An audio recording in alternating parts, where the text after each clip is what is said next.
That's Ronnie, true. has you seen Ronnie come on? I have not seen Ronnie join yet. We'll give him a few more minutes and then we'll just demonstrate that you got to stay ready so you don't have to get ready and you have to pivot. What's happening, Mike? Good morning. Good. How you doing? I'm good, and you? Good. I see Jason Dunn. How you doing, man?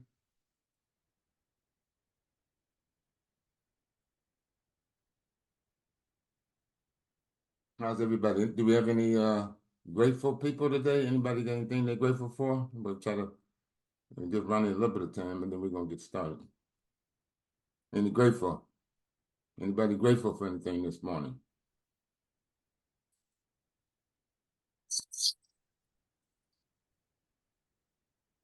I'm thankful for the opportunity to make the meeting this morning, and waking up, grace of God.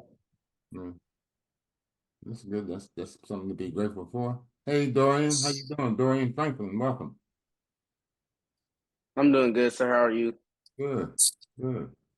Hey Jeff Martinez and Caleb Tate. Nobody grateful? I mean, I got a whole lot of stuff to be grateful for. You should be. I'm, I'm grateful for my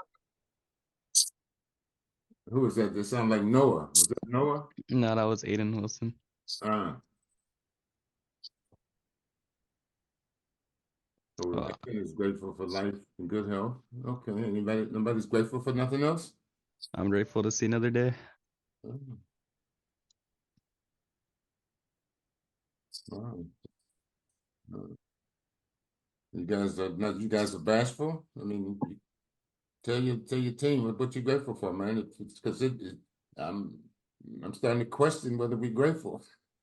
It's because if we're not grateful, uh, yeah.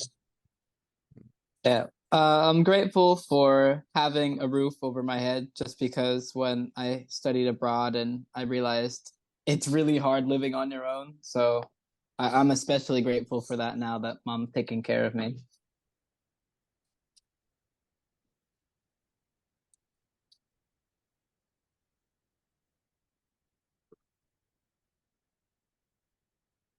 Are we just bashful? So Ronnie Lott, he even accepted. He accepted the invite. I don't know where he's at. Oh, I did. I don't see him yet. Mr. Avery. Um, I'm grateful for the Posse Foundation. Who is that? Sorry? Who is that talking? Oh, Caleb Tate. Okay. So why are you grateful for the Posse Foundation? Um, well, just given the possibility for a full ride scholarship, that's nice. Okay. That's something to be grateful for. Nobody else grateful for nothing. I thought we boss principle to be grateful. Can you guys hear me? Yeah. Yeah. Yeah. I'm very grateful to be a part of the boss program because otherwise I'd still be working at Target and probably not very happy. So I'm just grateful to meet all of you and to be a part of this family. Mm-hmm. Um,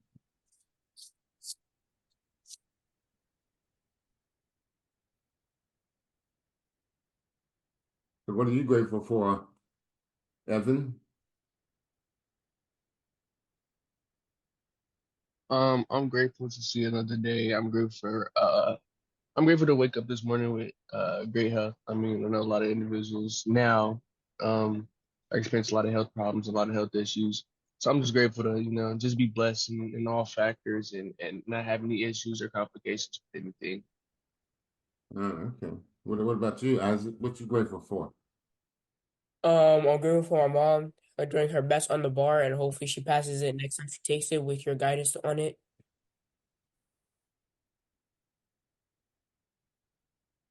Mm. Well, I don't know if Ronnie Lott's going to join us, but we can talk until he does. But that was uh, last evening, I had the pleasure of witnessing my oldest son be enrolled. They call it an investiture. So he actually was sworn in as a judge about 9 months ago, but then they have a formal ceremony that was on yesterday. And I recorded again, and I'm only sharing this with you guys. I just tried to come up with something. Ronnie texted me this morning, asked me what this was about. They said we can come up with something. But we started Boss 6 years ago, 7 years ago now, with the goal of helping youngsters understand and appreciate that they could build whatever future they want to build for themselves, right? And help them identify, the work and the habits and everything that goes into making that happen, right? And 7 years later, I mean, I think there's definitely, because the biggest room in the world is the room for improvement, right? So there's room to improve, but what I was reminded of at my son's investiture last night was things they said about him that apply to everything that we do here.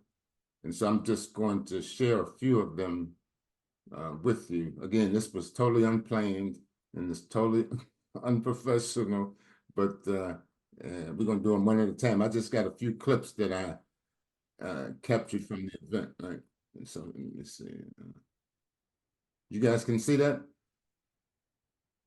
Yes. Okay, so let me make sure you can hear it. With you about Justin, because I think they speak to his fit for the weight of the role he now plays. Number one, Justin is one of the smartest people I know. He's constantly learning and consuming knowledge and information. He listens to like 20 different podcasts at a time, and he never gets that notice that his credit is about to expire. Okay, so one more time. Things for observations with you about Justin, because I think they speak to his fit for the weight of the role he now plays. Number one, Justin is one of the smartest people I know. He's constantly learning and consuming knowledge and information. He listens to like 20 different podcasts at a time, and he never gets that notice that his Audible credit is about to expire. Okay, so they said that he was fit for the weight of the role he was about to assume. Okay, so what boss principle comes to mind if somebody says that you fit for the role, or fit for the weight of the role? Anybody, what comes to mind when we say you fit for the?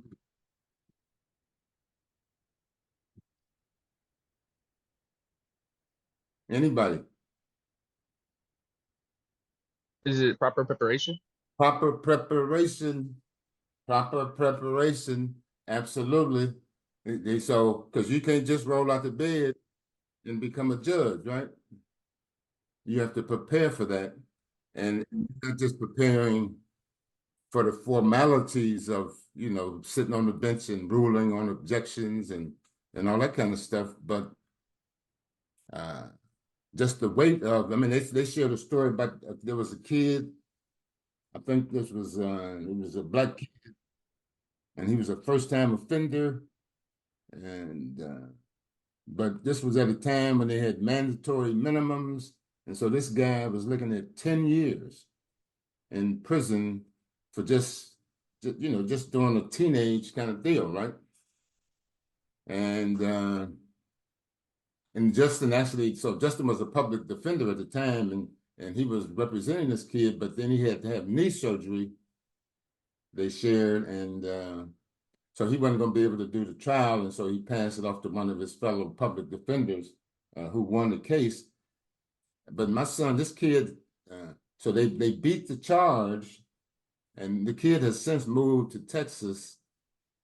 And my son has kept in touch with this kid, and he knows all kind of stuff about what the kid is doing, and just to prove that, you know, he took a chance on this kid and it worked out for everybody. But they also that he consumes, that he's constantly learning and consuming information. So what boss principles or pillars might relate to constantly learning and consuming information? Anybody? I don't know about Bach's principle, but it relates to sharpening the saw, the seventh habit of highly successful people. We talked about that this week. Absolutely. Well, that's a boss principle. The 7 habits, those are boss principles. Yeah, that's what it takes. There's all the boss principles. None of them, we didn't create them. They just universally applicable and proven to work. But then, so what about teachable and coachable? And now, in fact, the teachability and coachability index, if we get journals and we can take notes, that's your hunger and thirst for knowledge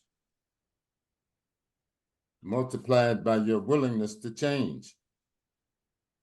Your hunger and thirst for knowledge times your willingness to change. And so they you know, these are people, this is what they're saying about him. He's constantly learning. He's got this hunger for information. So there's another one. Hold on just a minute. I captured a few of them. Bear with me.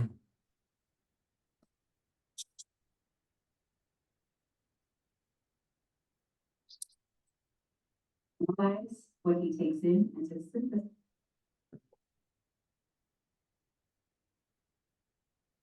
Okay, there's another one here. Let me see. Okay.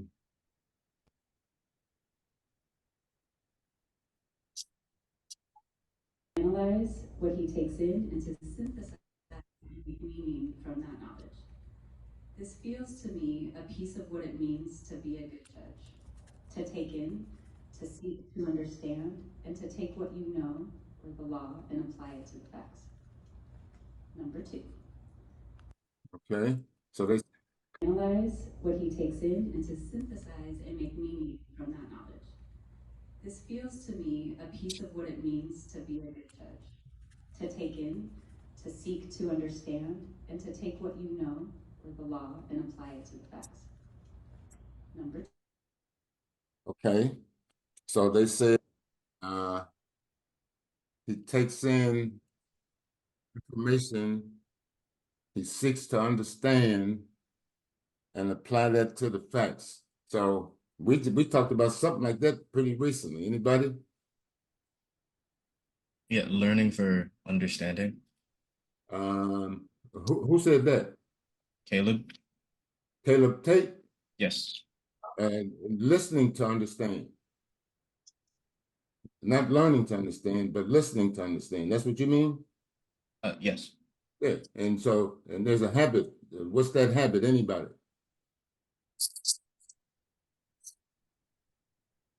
That would be seek to understand, then be understood. That's right. That's right. You seek first to understand, right? And then to be understood.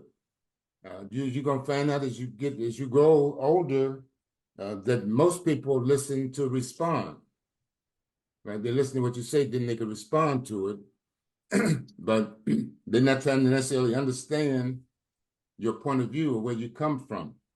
What's behind why you're saying what you're saying or why you're doing what you're doing, right? But highly effective people is proven, they seek first to understand and then to be understood, right? And so you can see, so again, this is what they said about him. So the point, guys, of, well, who can tell me what's the point of me sharing you these little clips, what to say about my son versus boss? Anybody? To show what's possible in the boss program. It's better to answer than that.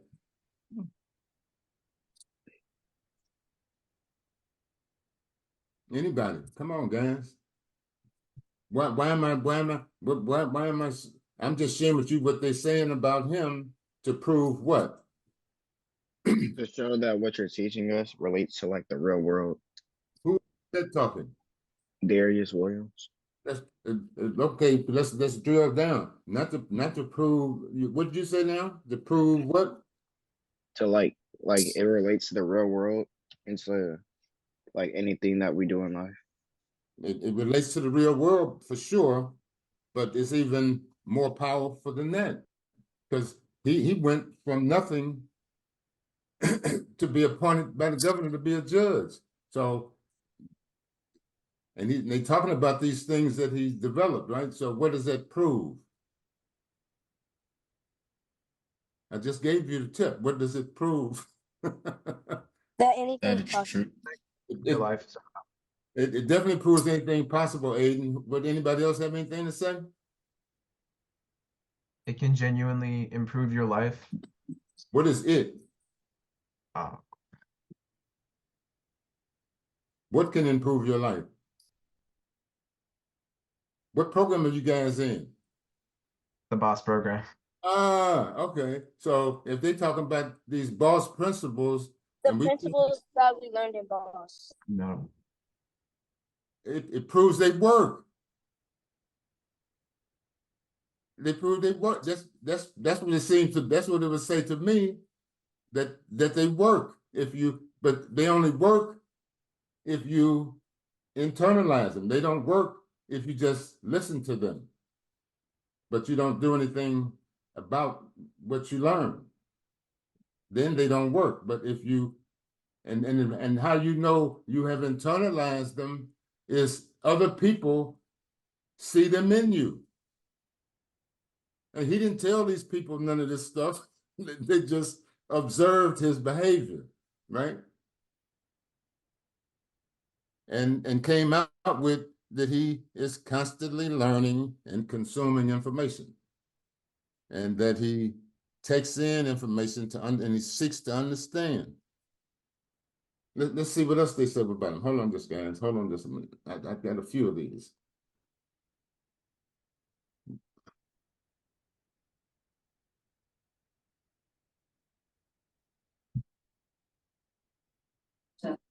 Really likes rules.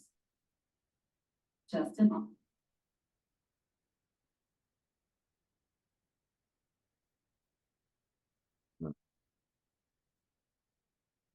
You letting people in?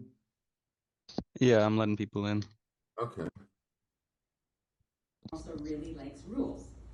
If you've ever driven with him or stood in a line with him, you've seen how seriously he takes rules, those that are written and those that are just understood. Justin is not afraid to tell somebody if they step outside the rules. Rules matter to him because they provide some level of clarity and certainty. This is a space that he likes to live in. Rules establish boundaries, and they create and contain social expectations and commitments. He cares about rules as a principle and necessary aspect of adjudication. It seems to me that the act of adjudicating is fundamentally a process of deciding if rules have been breached. Okay, so he cares about rules. Okay, so how would that relate to boss and the because the overriding goal here at boss, or the overriding principle is that your success in life, guys, ultimately is not going to be determined by what you know or who you know, but who you become, what kind of person you become, right? And the kind of person you become, one aspect of your personality has got to be, you got to follow rules, right? And we got rules in boss that you should be following. Your teams that you play for, your schools, everybody got rules, right? And if you develop the habit of following these rules, then because you got to, I mean, the rest of your life rules gonna apply, right? The rest of your life rules gonna apply. And so if you think you can avoid the rules, or the rules don't apply to you, or probably gonna have problems, right? But then you got to contest some rules if you don't think they're fair.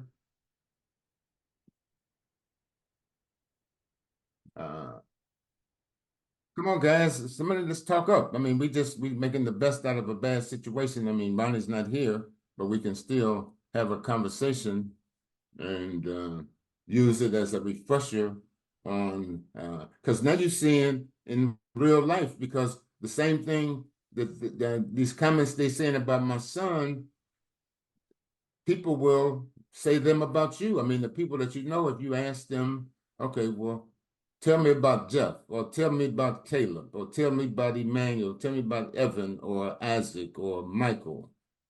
You're going to hope they say some stuff like this, but they can't say stuff like this if you haven't demonstrated, right? These kinds of habits and this kind of behavior. So what we're trying to do here at Boss is help you develop these kind of habits now, around small stuff, like around reading and around doing math, doing extra, right? And the reason we want you to do extra is because what you guys are doing now is not enough. Period. It's not enough. And it's not me saying it's not enough. It's the Department of Education saying it's not enough.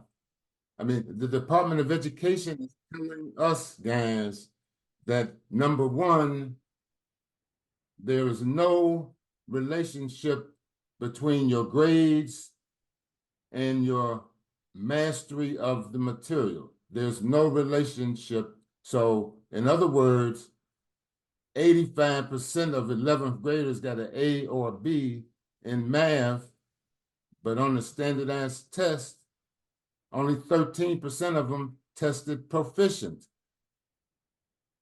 So how can that be? How can 87% of kids get an A or a B in a subject, and then when tested in that same subject, only 13% of them are proficient? How could that happen? Anybody? Most teachers might hand out busy work. Well, there's not the handing out busy work, but you're getting credit for busy work. Oh, right. You're getting credit for stuff that don't even have nothing to do with your grade. And oftentimes teachers don't even grade those assignments.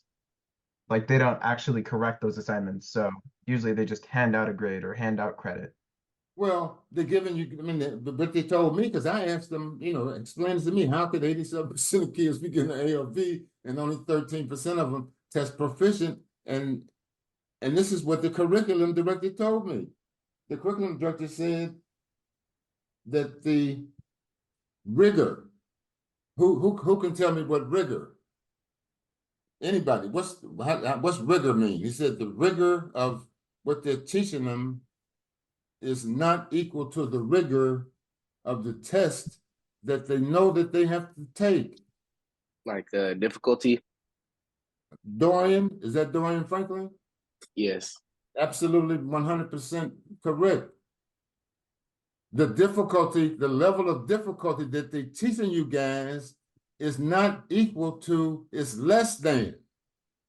They designed this test this exam to test your knowledge, and the rigor of this exam is up here. But the rigor that they're teaching you is here. Okay, so what does that mean? Anybody? If the rigor of the exam is up here and the rigor they're teaching you is here, what does that mean? It means the rigors are skewed. It means we got to be doing more. You got to be, but you don't have to be doing more. Not challenging enough.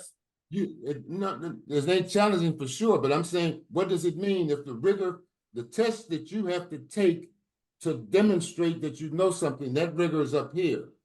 The test they're teaching you at is down here. So what does that mean, guys? No, we should be doing more. That's for sure, but just what's this space mean? You have to teach yourself, Exactly. Who said that? Titus. Titus. If you wanna close that gap, you got to do that yourself. And that's why we started Boss, because we knew there was a gap when we started it. They just confirmed it to us, guys, that they're not teaching you at the same rigor as the test that they're going to hold you accountable for, that's going to determine what school you get into, if you get into school, what kind of scholarship and financial aid you get, all of that stuff. They're not even preparing you to do well on that test. So if you knew, Darius, that what you was doing in basketball wasn't preparing you for the game, what would you do? Switch up my routine. You do what? You said if I knew what wasn't preparing me in basketball, what would I do, right? If you wasn't getting it from the coach, what would you do? Oh, try to learn it myself. You're already doing that, right? Yeah, Yeah. So you go to practice and then you go to extra practice with a trainer, right? right. Okay. And why do you do the extra training? To get better. Okay, so if they're telling you that they're teaching you at this level, but they're going to test you at this level, how is it that you don't put in extra work in academics? Anybody? How is it that we don't put in extra work if they're telling us they're not preparing us? Maybe let me ask this question. Who wants to be successful? Everybody know how to use the hand sign on the Zoom? If you want to be successful, raise your hand. I mean, put the hand sign up for everybody who want to be successful. Okay. If you want to be successful. Okay, so everybody want to be successful. So how are you going to be successful if you know that they're teaching you at this level, but they're testing you at this level, and you don't do nothing to bridge the gap? How are you going to be successful? You're just not going to be successful. You're not. So why would you not? Well, if you say you want to be successful, though, why aren't you doing this extra stuff? If you know, and extra stuff is not even extra. The extra stuff is just really to catch up. It's not to get you ahead, right? It's just to get you where your competition already is. Does that make sense, guys? I mean, if this was explained to me, then this is why we have Dreambox, right? This is a resource that you could use to bridge this gap. I mean, we've got some guys that have just since September improved grade levels. Just since September using Dreambox. So the gap that once was like this is now like this, right? Just from putting in the extra work. And pretty soon the gap will be like that. It won't be no gap, and now you can get ahead. I mean, Darius, I recall a time, I think you was in the 8th grade or something, and you tested on light sail. The assessment was you was reading at the 11th grade. So you were ahead then. But just like in sports, I mean, you got some guys who, in the 6th and 7th grade, and they look like the next coming of Michael Jordan, right? And then they get in high school, and other kids catch up, right? And the kids don't continue to develop the work. But this is what they're telling. They're telling us, guys, that the grades that they're giving you don't even, they're not A's. Okay. The A's that you're getting are really B's, right? And the B's you're getting are really C's. And the C's you're getting is really D's. And the D's you're getting is really F's. Never mind, guys. If you go to a public school, Yes. then they're gonna discount your grade even further, just because you come from a public school. I mean, they have all the schools that you guys go to, and all the schools in the country, all of them are ranked, right, based on their test scores and all this other kind of stuff. And so the colleges, they know that in Southern California, 87% of the kids getting A's and B's, but only 13% of them testing proficient. The colleges know that. And so when they see your A's and B's, they're looking for something else because they know that ain't enough. And so then they're gonna look at your test scores. That's why, in fact, they're starting to, I don't know if they've made it official, but they're gonna reinstitute the SAT and the ACT because just relying upon grades, they see that the grades don't equal knowledge. And so we know this, guys, and there's not another profession on the planet. There's not another habit that you could have on the planet where you could get information that you're not getting what you need and you wouldn't do nothing about it. There's nothing else that we do when we find out this information that we don't do nothing about except our education. Football, y'all go get a coach, y'all go get a trainer. Basketball, you go get a coach, you go get a trainer. You don't do nothing. And what did Jim Rome say? Who could tell me what Jim Rome said? If you work on your game, you make if you work on your job, you work on your game, you can make a living, which is fine, right? But if you work on yourself, you can make a fortune, which is super fine, right? And he said he started hearing this stuff when he's 24 years old, and it transformed his life. We ain't got nobody on here 24 but me. and some of the coaches. But you guys, Caleb, how old are you? 15? 16? Yeah, I'm 16. Okay, so if you're hearing this stuff, and you've been hearing it for a few years now, and this man didn't start hearing it till 24, and it transformed his life. So what's the difference between him and you, Caleb? Well, I mean, I'm younger, so I guess, and I've been learning it for longer, so I guess it's been easier for me to absorb it all. Well, all of that's true, but if you've been exposed to it, you got a 6-year head start on it. So if you keep working on this stuff, by the time you get 24, that's when he was first exposed to it. But by the time you get 24, you should be like a ninja warrior, right? Right. But what has to happen? What has to happen in order for you to become a ninja warrior? Have to actually like ingest the information and absolutely. You internalize it. I had my guys reading internalize. Somebody Google internalize and tell the group what internalize means, because that's what you have to do. You have to internalize these principles, and if you do that, they can transform your life. They transform my life, as you can just see. They're talking about how they transform my son's life. They transform the lives of some of you guys. I mean, Kyle Hall, his life, I've been watching his life be transformed. We met Kyle when he was a sophomore, and now he's getting ready to get his PhD, right? And he applying these principles. You apply these principles, you're going to have success. It don't mean you're not going to have no struggle, challenges, but the principles show you how to deal with all that stuff. It's just part of the process.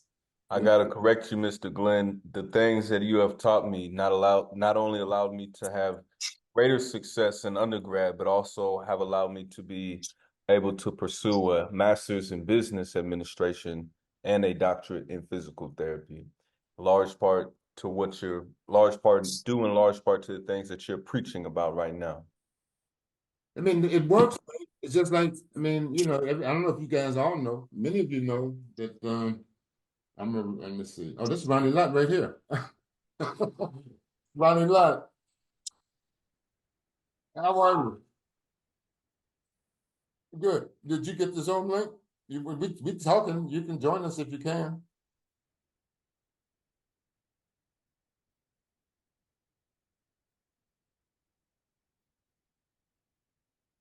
Oh, well, you said it was fine. We sent it a month or so ago. Said let's do it. That's the only reason we scheduled it.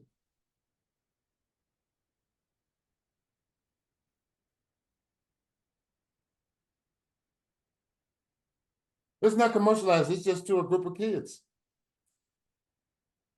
Yeah, it's just groups in the program. We just telling your journey from Rialto to the Hall of Fame.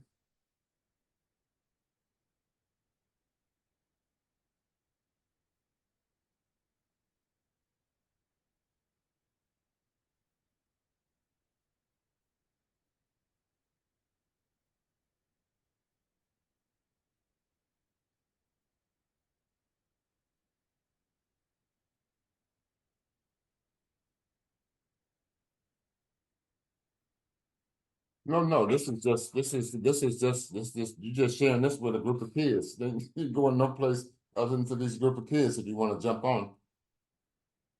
But if not, that's fine too. Mm.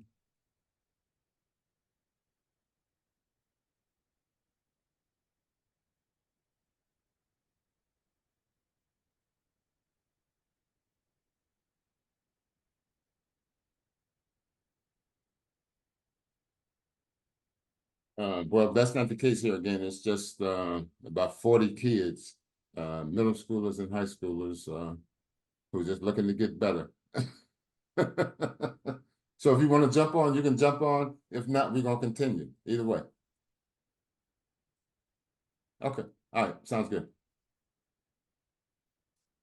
So Ronnie may actually join us, but we can talk about it if and when after he jumps on. There's some issues. If I can go ahead and add on to your points, there's a number of reasons why you would want to do continuous learning and try harder in school.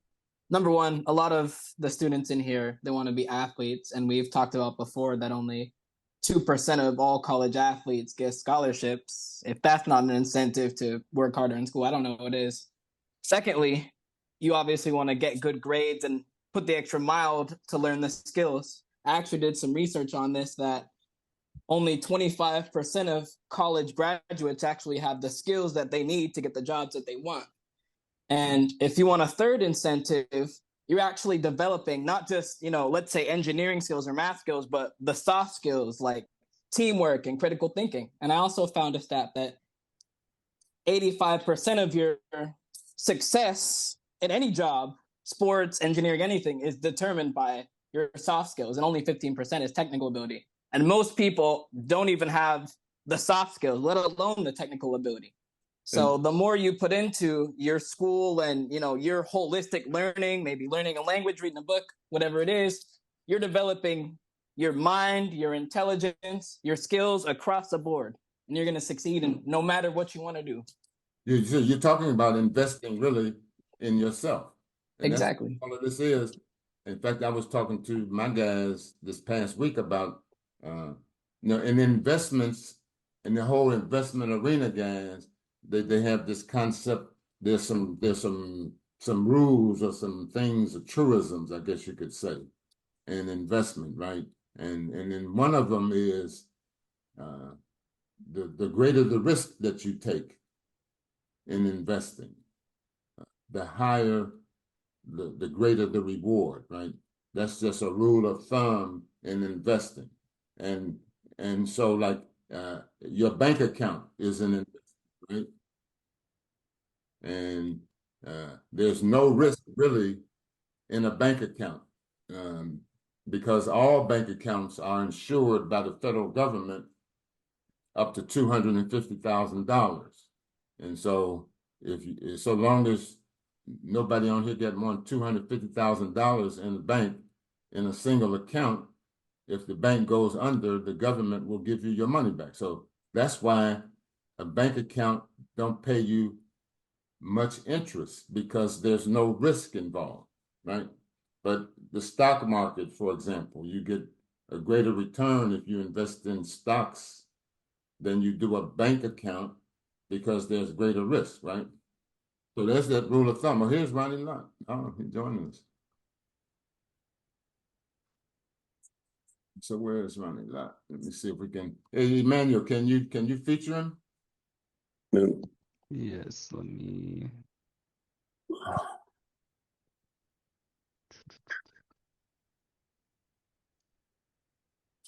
You guys ready? We ready, Ronnie Lott. Well, I mean, I don't. Maybe I need to introduce him to some of these guys, but to those who don't know, Ronnie Lott is perhaps the greatest defensive back to have played football in the National Football League. He's a product right here of Southern California, Rialto. I met Ronnie when he was a student at USC, which was a long time ago. And so I've watched him grow and develop, from a kid to a man, and beyond a man to somebody who's had great success, who has had a lifetime of success, who's then translated that success into impact and making a difference for others. And again, that's what we're trying to get you guys to do, is to put in the work to become great at something, and then to use that success to become great at something else, and then to become a difference maker. And Ronnie, what the principle, what we were talking about is just we're trying to get these young men to adopt a lifestyle over time. The program is year-round and multi-year.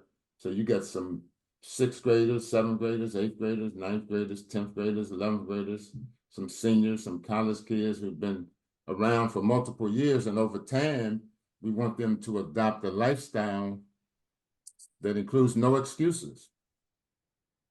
Yeah, that's a great segue into, when you think about no excuses. Every year, if you think that you have a goal in place, and you think about that goal, and you think about what you're trying to accomplish, it's like playing in a football game. You're playing in a football game, or you're playing in a basketball game, or you're playing kickball.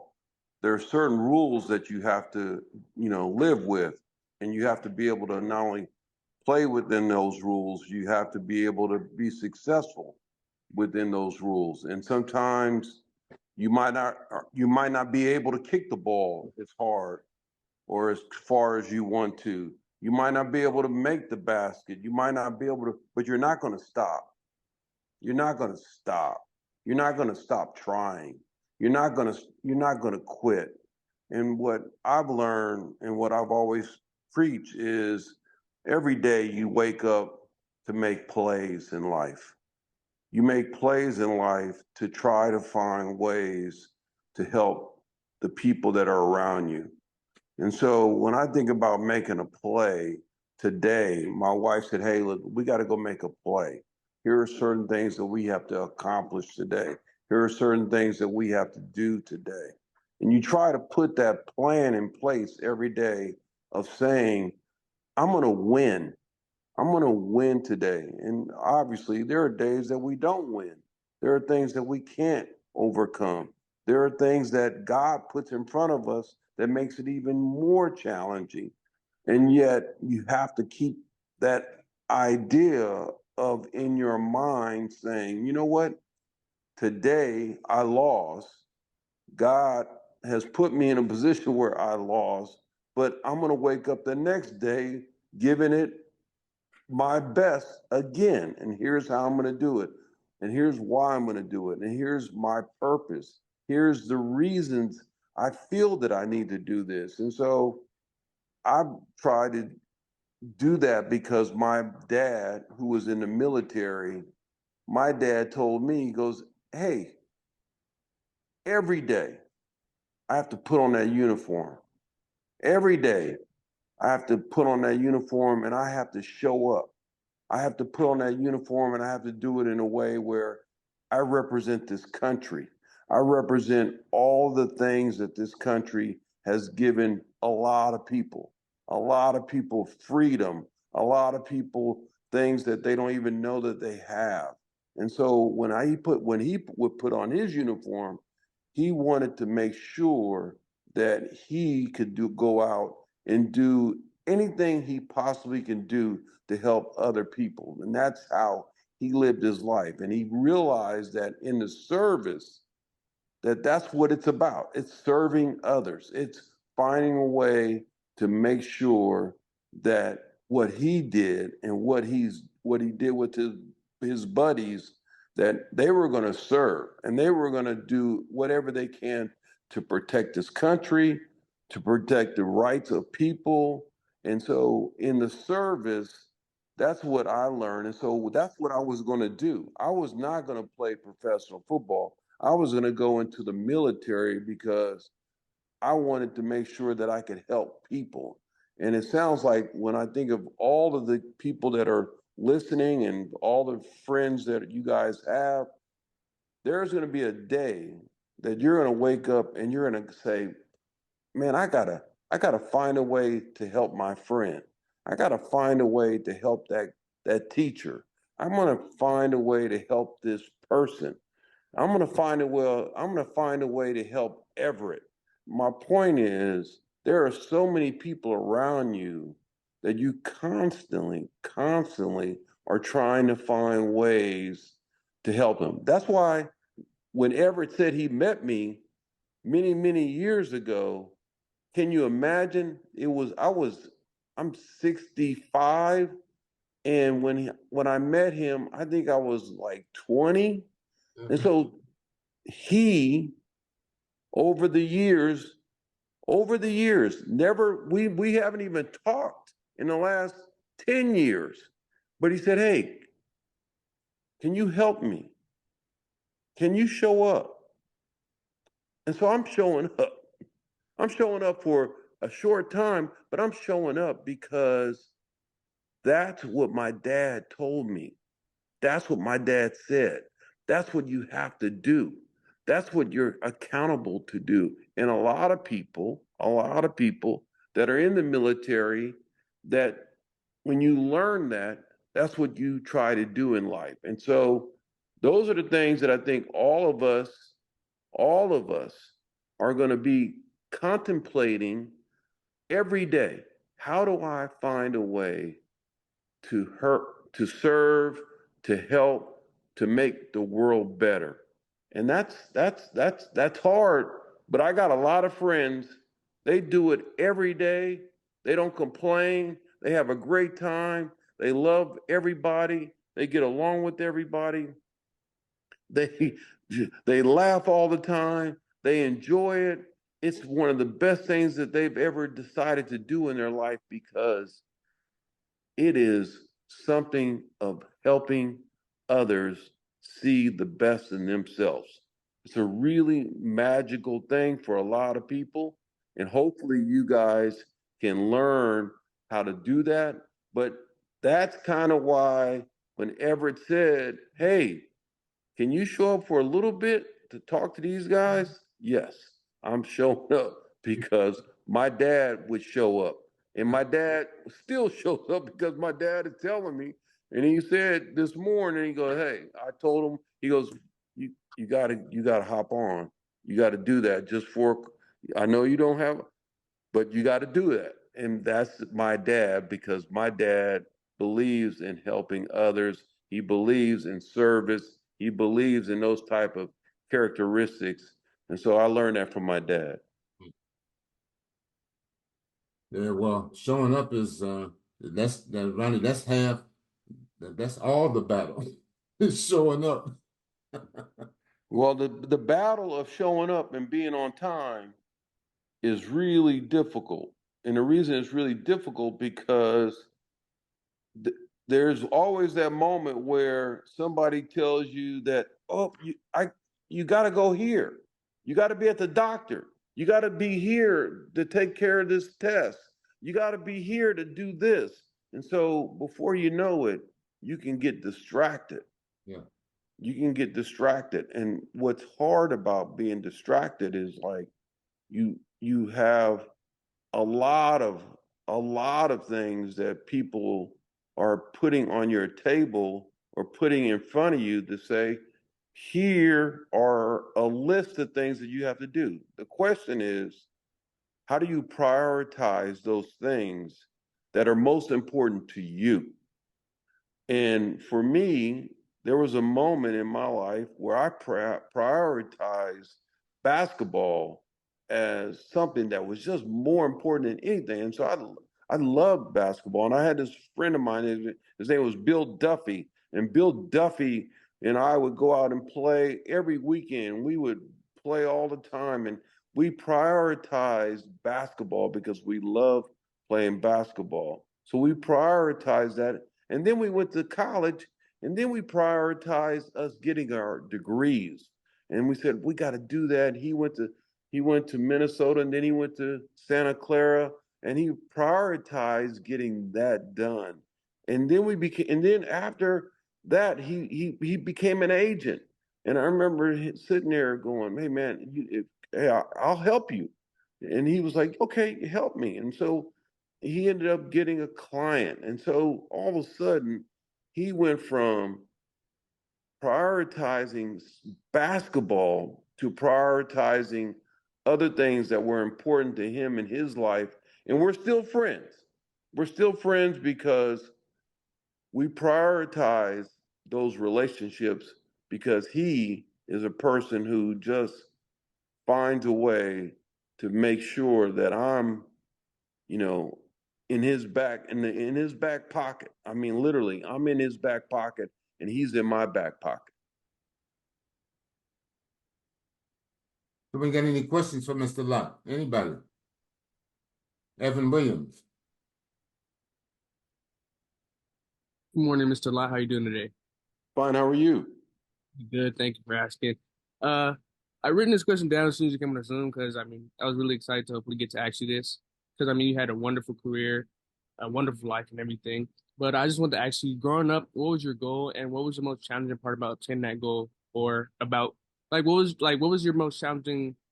What was the most challenging part about obtaining your goal or obtaining the goal? Well, obtaining a goal of trying to be a professional football player, for me, when I look back, I used to love the Redskins. That was my favorite team. I used to watch them all the time. And there was this guy named Charlie Taylor. He was number 42. And I was like, man, this guy is amazing. And every time I would see him, every time I would watch him, every time I looked at him, I was like, man, that guy is amazing because every time he did anything, he did it with all his heart. And you can see it and you can feel it. And so we have people that are examples of those type of characteristics, but do we pay attention to them? Here's Everett Glenn doing that right now for you. Are we paying attention to it? Are we learning from him? Are we asking him the tough questions? So what I'm hoping for you is ask the tough question. I went to San Quentin one time, and I went into San Quentin, and I went in there and I said, man, wow, I gotta ask this. I said, man, let me ask you, how did you get here? And the dude said to me, he goes, man, I got here, I killed somebody. I was like, what? He goes, yeah. And when he said it, you could tell that he had remorse. You could tell that he was like, man, I didn't want to do that. The bigger question is, was he prepared at that moment? At that moment when he went through whatever he went through, was he prepared to say, no, I don't need to do that. I don't need to do that. And he said to me, he goes, you know what? Now I understand. Now I know why I shouldn't have done that. Now he understood all of those things. And my point to you is like, he learned. He learned that, man, there is a thing in your mind that tells you that's not what I want to be. That's not what I'm going to do. That's not what and the conviction that he had when I was talking with him in San Quentin, what was interesting to me was his conviction now of saying, hey man, I got peace. Hey man, I don't have to deal with anything. I don't have any issues. And my point is like, you got to find purpose and peace to understand why you want to do certain things. So when I think about my purpose of going out trying to play football and play it to the best that I could do it was looking at Charlie Taylor going, I got to give everything that Charlie gave. I got to give my soul. I got to give a lot of things to that. And so and what I mean by that to you, so you understand, what I mean by that, it's not just a physical thing. It's not, it's not a physical thing. It's a mental thing. So imagine every day the coach is talking to me, or a teacher's talking to me, or somebody's talking to me, and if I'm not paying attention and not understanding everything they're telling me, it's like a preacher. A preacher tells you things that he wants you to understand because he really is trying to get you to say and to understand that, hey man, you know what? I want you to have this kind of life. I want you to have this kind of conviction. And my point to you is like, when we use our ears and we listen, amen, you get so much better every day. That's why I try to read every day, because I want to make sure that, man, there are certain things that I don't even know about. I never, I, I'll read a book about this Japanese soldier, and it's a philosophy book, but I read it because I want to understand what was he thinking? How did he protect himself? How did he become a samurai warrior? How did he become that internally in his mind, in his soul? So those those type of characteristics for you, you're going to find a way to figure out success by putting yourself in situations where you are talking or meeting or learning from other people who have had success. Praise God. Thank you so much. Khalil, you got a question for Mr. Lott? I got one. Okay, Kyle Hall. All right. So, Mr. Lott, I actually heard you speak in person in Oakland, California at Redwood Day School over 10 years ago when I was in middle school. So this is great to, hear your voice again. But my question for you is, one thing as I reflect on my life, I wish the work ethic that I have now, which is still improving day by day, I wish I had it when I was younger. The motivation that I have now as someone that's 29 years old, I wish I had it during, my early preteen years. Is there anything that you can speak to your sources of motivation when you were young, and how these young men can stay motivated as they go through high school when there's so many new distractions in terms of technologies that are made to be addictive, and having to sometimes say, hey, I can't party with you guys. I'm just gonna have to be a little bit square here. I'm gonna make sure I go get my sleep, do my homework, go to the library and get things done. Where can they find those sources of motivation? Where you just said something to me that's really amazing, and that is, you know, how do I learn how to discipline me?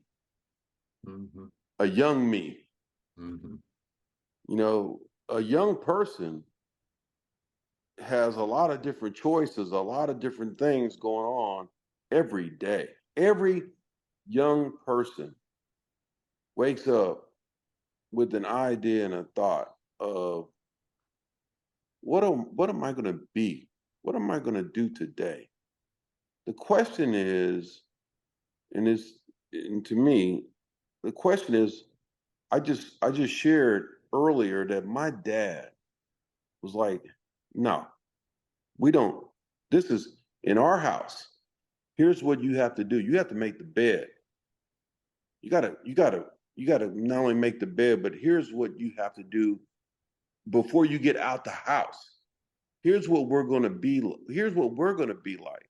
So you have a person who is literally setting a standard, who is saying to his family, here's what I'm asking you to do because these are the rules. So what does that mean? We got to have rules. I mean, everything that I've been around in my life, there are rules, and there are rules of what gives you a great grade. There's a rule that says, hey, if you don't do that, you're not going to get a good grade. They're just rules that are in our world. And when you think about the rule of life, the first rule that we learn, the first rule is as we're speaking, yes or no. Yes or no? Those are I mean, if you think about it, those are the first kind of rules that we learn to speak. Because, yes, I need food. No, I don't need food. You, you know what I'm saying? It's those kind of early adoptive things that we learn. And my point is, as we do those things and as we learn those things, we have to continue to create an environment of discipline because eventually that discipline at some point is going to impact your life. It's going to impact you to go one way or it's going to impact you to go to another way. And so that's very challenging because if I told my kids today, hey, get off social media, I can assure you that's going to probably be tough because they're going to say to me, you don't understand why we do this. This is how we do it. This is what this is how we communicate. So I have to learn and listen, but at the same time, I have to also tell them, you know what? Don't get distracted from the things that you want to accomplish. And so what does that mean for them?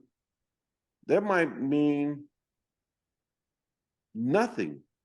But at the same time, then I have to tell them, but if you want this, or if you want to go here, or if you want to accomplish this, this is what it's going to take for you to get there. And so you have to start putting rules and opportunities and things that allow them to see that, okay, it's going to be tough.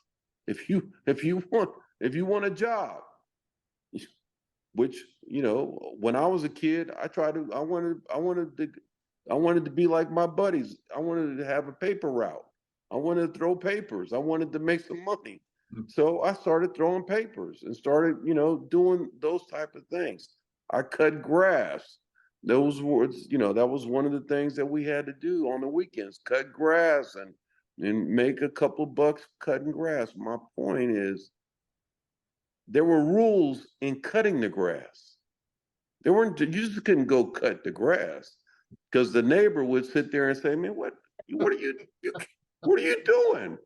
You didn't cut the grass the right way. That's right. You're supposed to cut the grass in a way where it looks uniform." Yeah. So my point, I had to learn that. I had to learn those rules, and the rules. And I'll be very candid with you, man.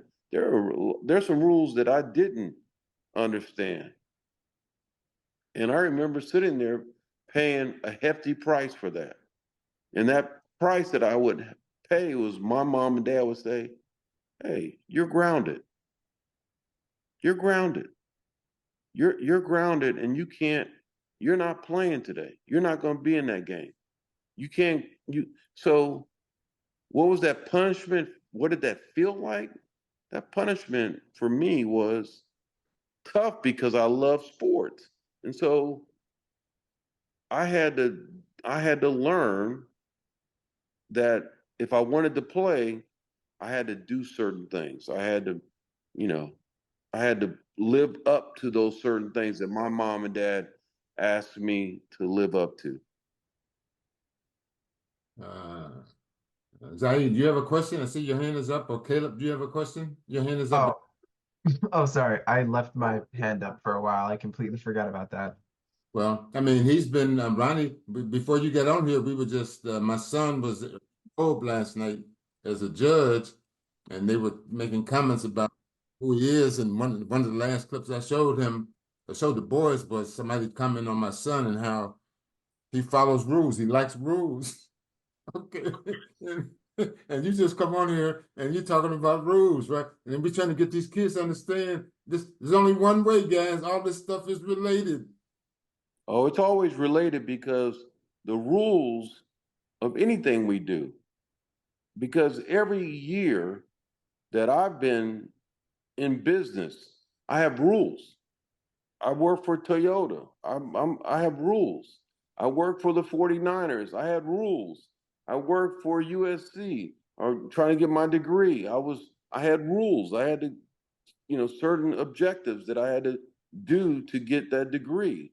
So everything that you try to do in life, there's going to be rules around it. And the question is, you got to learn quickly. Like in the military, what I learned is like, you got to, my dad used to say, hey, you got to shine my shoes. I'm like, I got to shine your shoes. He goes, yeah. He goes, and by the way, well, you better be able to see yourself. And so I was like, okay, I would shine my shoes so I could see myself. And then when I saw myself, he would go, oh, okay. And my point is, I know that rule that he talked about was a rule that made him look better. It didn't make me look better. It made him look better because those shoes had to be shined in a way that his general, the person that's in command of him, that general would say, hey, who got your shoes? Oh, my son. My son. My son did my shoes. So now the general, when I finally met him, I finally met the general. This is a great story. I finally met the general, and the general says, hey, I remember you shining your shoes for your dad. I was like, yep, that's right. I used to do that. He goes, you know what? I've known you guys for a long time. He goes, you think that I can go to the Super Bowl? I was like, yeah, you because you taught me some rules. And so think about that. Those rules that he taught my dad and those rules that I learned a long time ago allowed me to be able to give him an opportunity to go to some place that clearly he was sitting there hoping that, man, Ronnie's Ronnie's dad can allow me to go to a game. And my point to you is like the rules paid off. Those opportunities paid off. We listened to each other. I listened to him and I listened to the general. I listened to my dad and I realized that there were a lot of things that they were trying to do to help me being able to advance my life in a way where I wouldn't have to deal with anything that could be challenging. So I tried to pay attention and I tried to listen to them. Yeah. So we got a lot of rules, Money, that we're trying to get these guys to understand. They're not hard and fast rules, but like you say, either you comply with them or not. Like And you're talking so much boss stuff. You just talked about two things it takes. You have to know what you want, and you have to determine the price, and you got to pay that price. You talked about uh, Charlie Taylor being an example of one of our principles about this who piece. Who are you listening to? Who are you watching?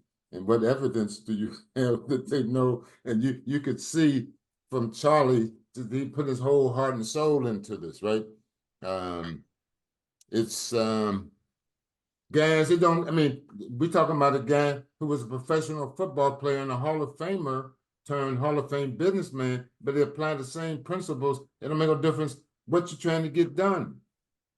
Whether you're shining shoes or you, whatever, it doesn't make it. Whatever you do, it's just simple. Whatever you try to do, be the best at it. Whatever you try to do, shine the shoes to the best. Whatever you do in terms of what you're reading, you try to read to understand how you can get better.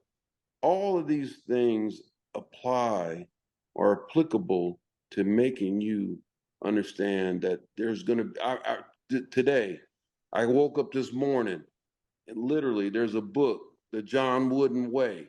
I was like looking at that book going, man, that book was impressive because John Wooden made every player tie their shoes a certain way. And my point is like John Wooden had rules, and those rules apply to not only some of the, Lou Alcindor, Kareem Abdul-Jabbar was one of the greatest centers, but he had to learn how to tie his shoes a certain way. Those are the things that you learn about people that you go, how did they have success? Booker T. Washington had success because he dove into certain books that he wanted to understand. And he wanted to have a mind that allowed him to be able to see not just what was in front of him, but a lot of things that were around him. And so he jumped into understanding and reading and being a great reader. And so my point is these are things that we all have access to. Look, to me, when I see some of these, presidents that are leading, or some of these generals that are leading people, there's a reason why they are leading people because they learn early on how to talk, how to communicate, how to deal with certain people. And so every day, you guys will always be learning and perfecting the art of being who you are. Always. Zaid, you have your hand up now, or Aiden's got his. I was actually going to ask a question, but his whole explanation kind of answered it for me, so I'm fine. Okay. Aiden, you have a question? Yeah, I do. Okay. So, what life decisions have you made to get you up to this point, to being the greatest football player? The first life decision that you have to make is you got to understand that you're going to fail. You're going to make mistakes. You're not going to ever not make mistakes. What you do have to do is you have to correct the mistakes that you make. I was watching the game last night. I was watching the Indianapolis Pacers against the Minnesota Timberwolves, and the guy at the end makes an incredible shot. But throughout the game, he made so many unbelievable, bad plays. But nobody cared. Nobody cared about all the bad plays he made. The only thing they cared about was that last shot that he made, that last shot that he took. And that last shot that he took was unbelievable. And to the point where one of his teammates couldn't believe it. His teammate was like, and my point to you is, you don't know when God is going to allow you to be your best.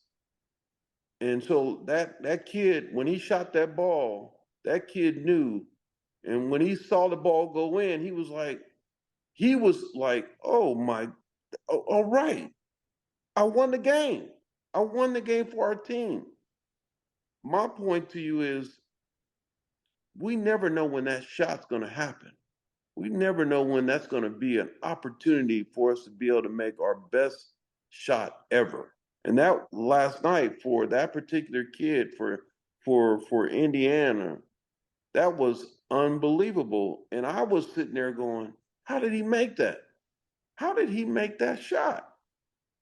But he was confident. He knew that he had a chance. He knew that all he had to do was put it up. A lot of times we don't even do that. We don't even think about putting it up. We don't even try to, we don't even try to make the basket. We just sometimes we forget about it. We forget about trying to make the basket instead of believing that. That's why Steph Curry is amazing. Steph Curry is amazing because it doesn't matter where he's at. Anywhere in the stadium. Anywhere in the stadium. I mean, this is true. Anywhere in the stadium, he has thrown the ball to see if he can make it. And he's done it a couple times from the locker room. Near the locker room, he'll come out and he'll throw a ball and he's made it. My point to you is like, that's how much confidence he has in his ability to make shots. That's what makes him so great. You got to have a belief inside you that says, this is my strength. This is what I care about. This is what I believe in. Yeah. Guys, I have to run. So I got to roll, but yes, I appreciate this, man. Thank you guys and continue success. Keep working hard. Keep understanding that, man, rules matter. They matter every day. We got rules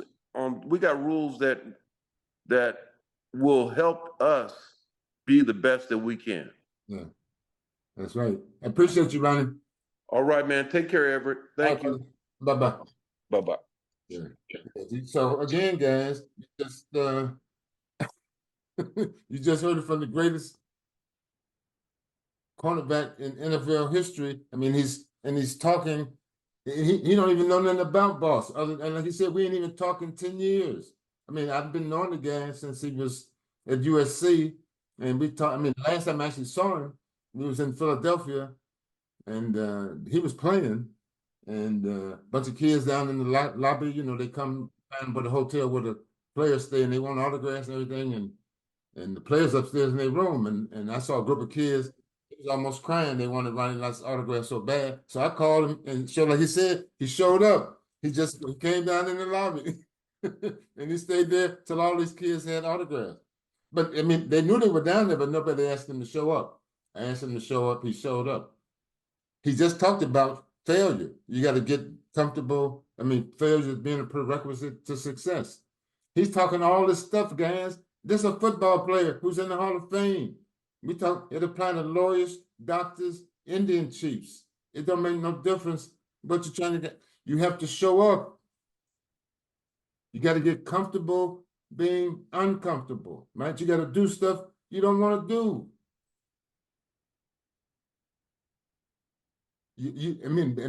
To summarize, basically what I heard him say is, again, you have to find out your job as a human being is to figure out what's your purpose, okay? What am I here for? And then to pursue that and to pursue it with everything that you got, right? To pursue it with everything you got. And at the end of the day, this is the kind of result you get.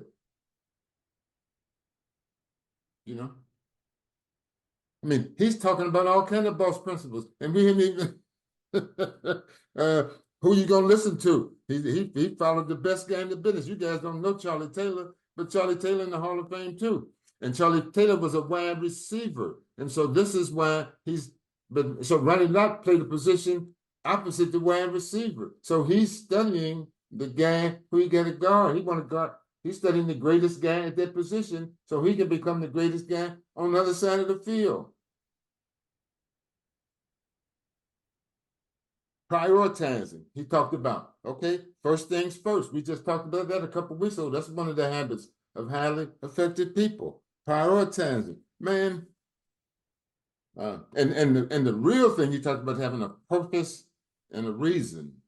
Because if you don't have a purpose or a reason, because I've been asking kids, like, why do you get up? Why do you go to school? Why are you trying to do your best? Or why should you try to do your best?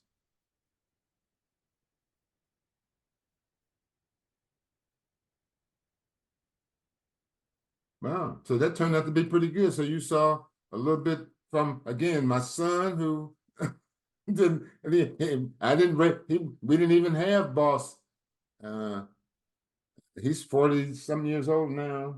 So, I mean, boss is only 7 years. So this is pre-boss. But I'm saying, like, again, I found out these principles work. So I'm sharing these principles with my children because I know they work. Okay, and so we started a program to share them with you because they know they work, but they only work if what, guys? They only work if we apply them. You internalize them. You got to internalize it. Who did anybody ever look up what internalize means? I did. Oh, God, sorry. Are you serious? Okay, so You haven't opened it up. Come on. Internalize is what? To make something a part of your nature. To make it a part of your nature. Now, if something is part of your nature, do you have to think about it? No. Yeah, you don't have to think about it. Just It becomes a habit. It's like that. It's just even more than a habit. It's part of your nature. They didn't say make it a habit. They said make it part of your nature. So that's part of your essence and who you are. It's even stronger than a habit. Because if you put it inside here, your brain was the original Chat GDP for those who didn't know that, right? Your brain is the original and still is better than Chat GDP. Only difference is, what are you putting in here? Okay, so in Chat GDP, they put all the information that exists on the planet up until like 6 months ago or whatever. That's why you can pull it down. But you should be able to do the same thing with your brain. You should be able to, whatever you put in there, you should be able to put it down in an instant. But you have to first put it in there. And again, they only putting this much in for you guys, even though they know the test's gonna be up here, right? The test's gonna be up here. They preparing you so they preparing you to fail, right? And we want to prepare you to win. But just like Ronnie says, you have to show up. You got to show up, guys. And if you show up, you win. It ain't even that complicated. If you show up, you win. If you don't show up, you don't win. And the rules and stuff he talked about in standards, I'm so glad he talked about that because September, and when we started 7 years ago, we had rules and we had standards, right? And then the pandemic hit. And we lessened those rules and those standards, just trying to, because we wanted to help as many people as we could help. Okay, but we're going to put those rules and standards back in place for the very reasons that Ronnie just talked about. You got to have rules. You got to learn how to follow rules and standards because that's the only way you're going to win. And you either learn how to do it here or someplace else, because if you don't know how to do it, you don't win.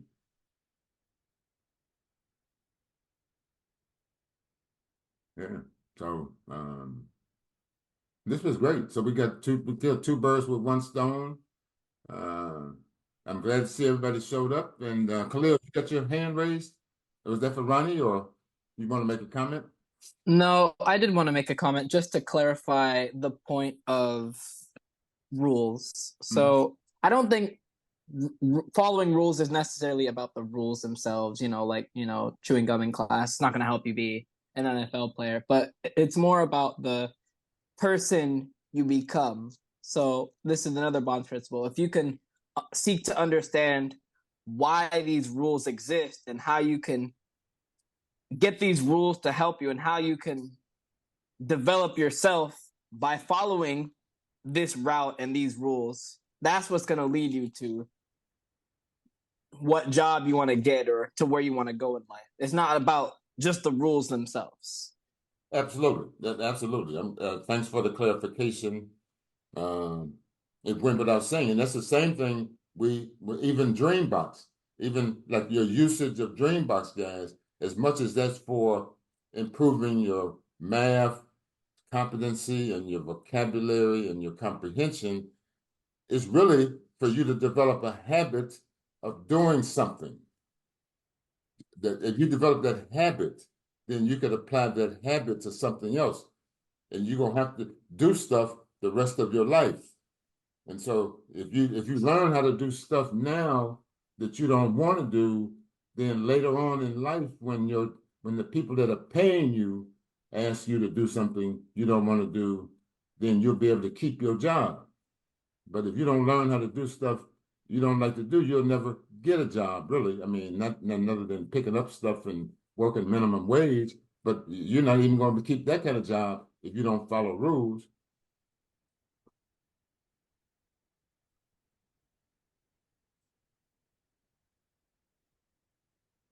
It's 12:30, so we did a half an hour longer than we thought, but we appreciate everybody showing up. And the finals, is this finals week coming up, or we getting out of school pretty soon, huh? Yeah, I think so. Yeah, AP tests and finals. Yep, finals the week as well for university. Okay, so school is out like in a week or two? For me, I'm out in like June, so 4 weeks.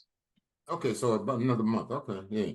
Okay, well, we'll be having our camp. We'll be talking about that pretty soon too. And what opportunities we just, like Caleb talked about, if we have any juniors on the line, we're able to, because of the success we had last year, we nominated 5 kids for Posse scholarships last year. These are full tuition scholarships, guys. 4 guys made it to the finals. 3 guys were actually awarded scholarships.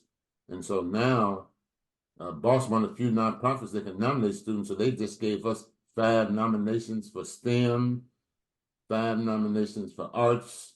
So that's like music and, all that kind of stuff. And then 5 for just general. So we have the potential to help 15 kids pay for college, right? But you have to show up now in the 7th, 8th, and 9th, and 10th grade in order to be able to take advantage of that opportunity. So again, and we know the opportunity is there. So if you don't want to show up now, you tell us you don't want an opportunity down the road, right?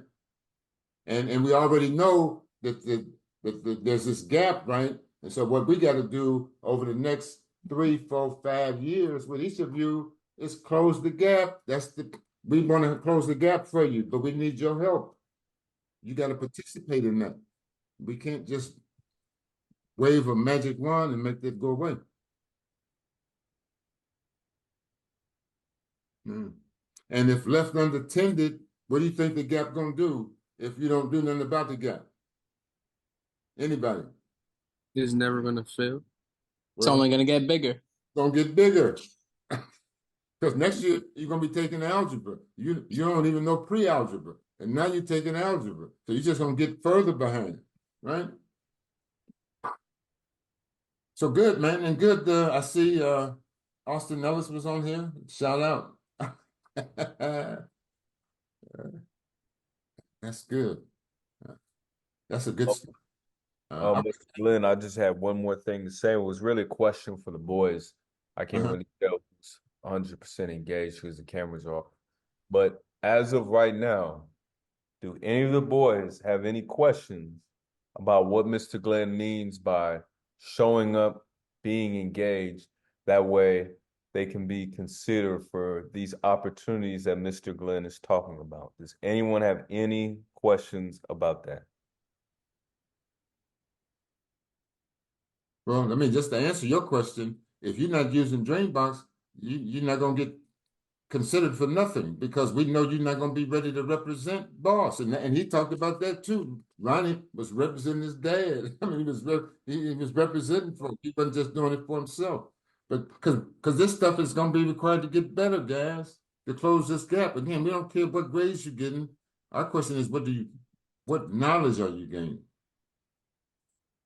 And we're trying to prepare for the big win down the road in life, not just to get a grade in school. Yeah, so you got to show up. You got to be on these Zooms. I mean, and when he talked about priorities. Again, first things first, your priority ought to be you. Everybody on here, your first priority should be you. And if your first priority is you, then you will be doing things every day, just like he said, like the Hall of Fame great. You'll be doing stuff every day to become a better you. Because we already know that that's really going to determine your success, is the kind of person that you're becoming. We just heard a total stranger basically summarize that. He just worked on becoming the best version of Ronnie Lott, and the rest becomes history. But he showed up. He showed up when he didn't want to show up. He showed up when he didn't have to show up. Y'all heard me talking to the guy about on the phone. He was like, "Yo, man, do I have to do it?"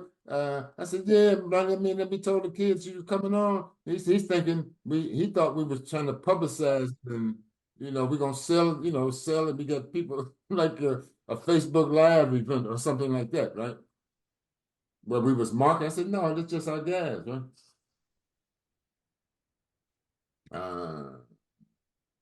So yeah, good. So thank everybody for showing up.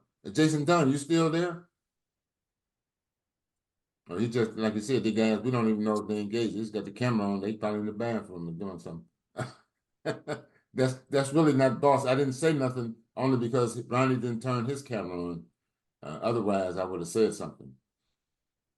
And then again, that's a rule. That's a rule, right? If you come into these Zooms, you turn your camera on because otherwise you're gonna be kicked out of the meeting. If you don't have your camera on, that means you don't want to be here nowhere. Well, it's too late to turn them on now. But again, I didn't say nothing because Ronnie didn't have his on. But had he had his on, I would have made a point out of it. But good, everybody, do something special for your mother tomorrow, right? You should do something special for your mother every day. But if you just want to do it because it's Mother's Day, that's all right too. But you should do something special for her every day. And then we'll see you guys. We'll be in person in a couple weeks. And until then, if we got tutoring, if you need help, and this is the last point. I guess when we come up to these finals, everybody know the rounding up thing, right? Everybody know how you round numbers, right? Who can tell us how they round numbers? How you round numbers? Quickly, anybody? How do you round numbers? Aiden. You round to the nearest 10? Okay, you round what to the nearest 10? 5. 5. Thank you, Aiden. So if anybody got a 70, anybody got a 65, anybody got a 75, anybody got an 85 or higher, you should do what? I'm assuming you Keep round going. up. You should get them other points so they can round your grade up. Because if you round it up, that's a different letter grade, right?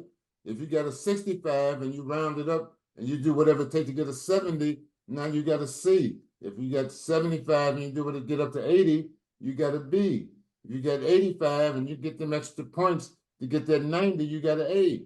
So look where you are and try to get them points. Don't leave them on the table to round up to the next highest grade. Because 4 plus 4 is what, guys? 8. 8. 4 plus 8. 4 plus 4 is 8. Divided by 2 is what? 4. 4 plus 3 is what? 7. 7. Divided by 2 is what? 3.5. Okay, Ah. you see how you just get one B and it turn an A into a B, right? 4 plus 2 is what? 6. 6. Divided by 2 is what? 3. 3. You get an A and you can turn an A into a C. With a C, you turn an A into a B, right? That's why we got to round them points up. Don't leave them on the table, guys.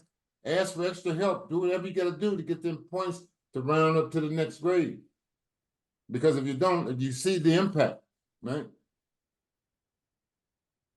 All right. Have a great weekend. Happy Mother's Day to all the mothers. Have a nice day. Thank you, Have a Mr. good Glenn. one. Have a good one. Glenn. Thank you, Mr. Glenn. Thank you, Mr. Glenn. All right. Take care. Thank you. Yes, sir.